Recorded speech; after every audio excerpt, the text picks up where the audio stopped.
हा जो वैदर्भीय पदार्थ आहे खास, याचं काय नाव आहे? ही मुंगण्याच्या शेंगांची सावजी रस्सा भाजी आहे. पण या शेवग्याच्या शेंगा आहेत ना या? तिकडे ह्या शेवग्याच्या शेंगा आहेत, पण इकडे मात्र ह्या मुंगण्याच्या शेंगा आहेत. वैदर्भीय जे नाव आहे त्याला मुंगणा असं म्हणतात. मुंगण्याची सावजी रस्सा भाजी. साहित्य: मुंगण्याच्या शेंगा, तिखट, हळद, मीठ, अद्रक पेस्ट, कांद्याची पेस्ट, लसूण पेस्ट, तेल, गरम मसाला, खसखस, ज्वारीचं पीठ, तेजपान, मिरची, धने, मोठी वेलची आणि जायफळ तुकडा, जिरे, शहाजिरं, मिरे, कर्णफूल, लवंग आणि जायपत्री. मुंगण्याच्या भाजीचं साहित्य आपण बघितलं. आणि आता हे जे आपण करतोय काय करणार? आपण आधी हे जे सगळे खडा मसाला जो आहे तो सगळा एक एक करत भाजून घेणार. एक एक करत म्हणजे आता धने लवकर हे होत नाही ना, जळत नाही. पण हा जो मसाला आहे तो सावजी मसाला आहे. हा सगळा मिळून जी पेस्ट आपण करू तो सावजी मसाला. ओके. आता आपलं हे तेल तापलेलं आहे. जायफळ पण आहे? हा, थोडंसं जायफळचा तुकडा आहे खुशबूला. हा, ह्या 2 मोठ्या विलायच्या.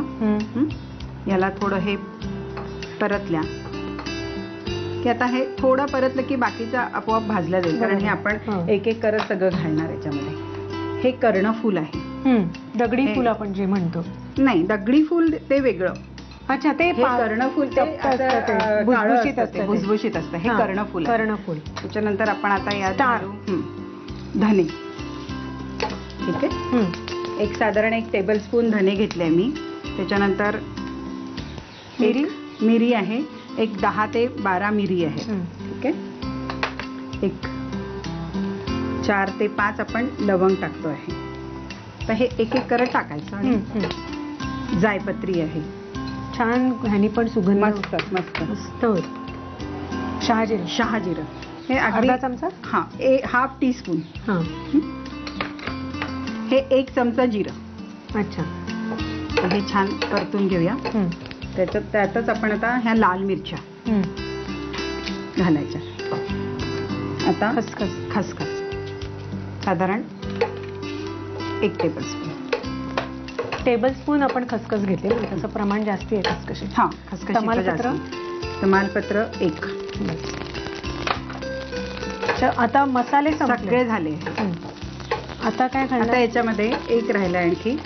हे स्पेशल आहे, ज्वारीचं पीठ. तर हे जळतं लवकर म्हणून हे आधीच आपण भाजून ठेवलेलं आहे. अच्छा. आता हा मसाला भाजून झालेला आहे. हे गॅस बंद केला आहे. आणि हे भाजलेलंच आहे, त्याच्यामुळे हे मी याच्यात टाकणार. पण त्याचं काय प्रमाण असणार आहे? त्याचं साधारण 1 चमचा घ्यायचं. म्हणजे ह्याला दाटपणा पण येईल आणि दाटपणा आणि वेगळी चव. म्हणजे काही ठिकाणी कोकणात तू गेलीस तर तुला तांदूळाचं पीठ लावतो. तांदूळाचं पीठ ना. सावजी मसाला जो आहे त्याच्यामध्ये ज्वारीचं पीठ घालतात. हे वैशिष्ट्य. आणि कर्णफूल, हे 2 वैशिष्ट्य आहेत. अच्छा. ओके. हा आपला मसाला तयार झाला. आणि याला आता आपण मिक्सर मधून बारीक करणार की आपला सावजी मसाला.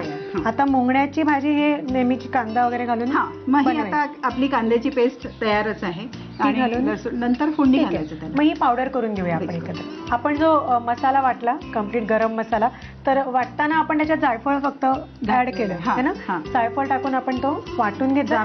जायफळ आपण भाजलं नाही, तसंच टाकलं. तर आता काय, आधी कांदा. आता नाही, आधी आपण आता याची पद्धत थोडी वेगळी. आधी आपण लसूण घालणार. अगदी पेस्ट केलेली आपण, म्हणजे मसाला मला वाटतं अगदीच सगळा एकजीव होईल असा ना. आता आपण लसूण घातलेला आहे.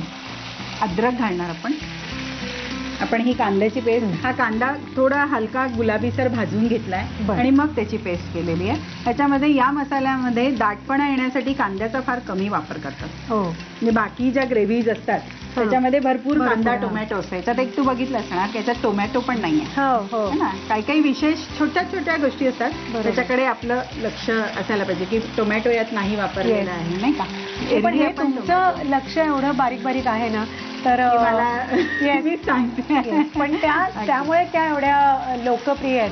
तर अजून कोणाला त्या खूप प्रिय आहेत ते बघूया ना आपण. कांदा भाजला जातो तेव्हा तिचं टोटल तिच्या हातातलं जेवण वगैरे जे काही ती बनवते इतकं चमचमीत असतं ते. म्हणजे खायला तिकडे नागपुरात आल्यानंतर ते पाटवडा वगैरे हे सगळं ते खाल्ल्याशिवाय आम्ही इकडनं जातच नाही.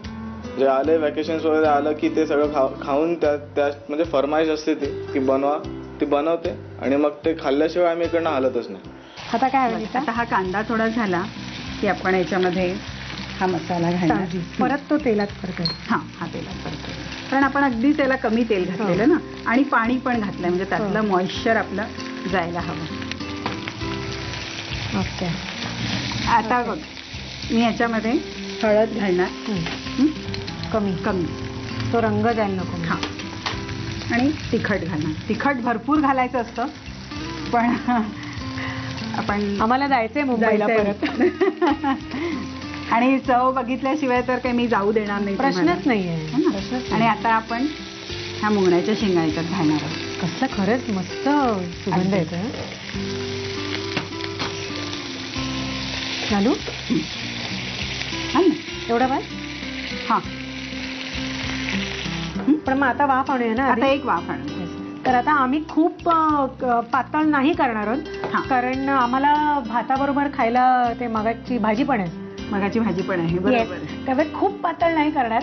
तर आता हे रेडी झालेलं आहे. साहित्य करून मुंगण्यांच्या शेंगांची सावजी रस्सा भाजी बनवण्यासाठी लागणारं साहित्य: मुंगण्यांच्या शेंगा, तिखट, हळद, मीठ, आलं पेस्ट, कांदा पेस्ट, लसूण पेस्ट, तेल, ज्वारीचं पीठ, खसखस, गरम मसाला, जिरं, बडी वेलची, जायफळ, धणे, सुक्या लाल मिरच्या, तमालपत्र, जायपत्री, लवंग, कर्णफूल, दगडफूल, काळी मिरी आणि शहाजिरं. कृती: प्रथम पॅन मध्ये थोडं तेल गरम करून त्यामध्ये बडी वेलची, कर्णफूल, दगडफूल, धणे, काळी मिरी, लवंगा, जायपत्री, शहाजिरं, सुक्या लाल मिरच्या, खसखस आणि तमालपत्र घालून मसाले भाजून घ्यावेत आणि गॅस बंद करावा. त्यामध्ये अर्धवट भाजलेलं ज्वारीचं पीठ घालून मिश्रण परतून घ्यावं.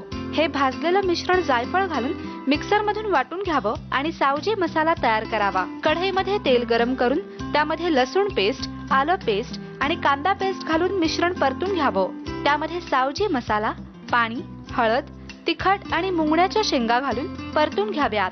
या मिश्रणात मीठ आणि पाणी घालून रस्सा भाजी वाफवून घ्यावी.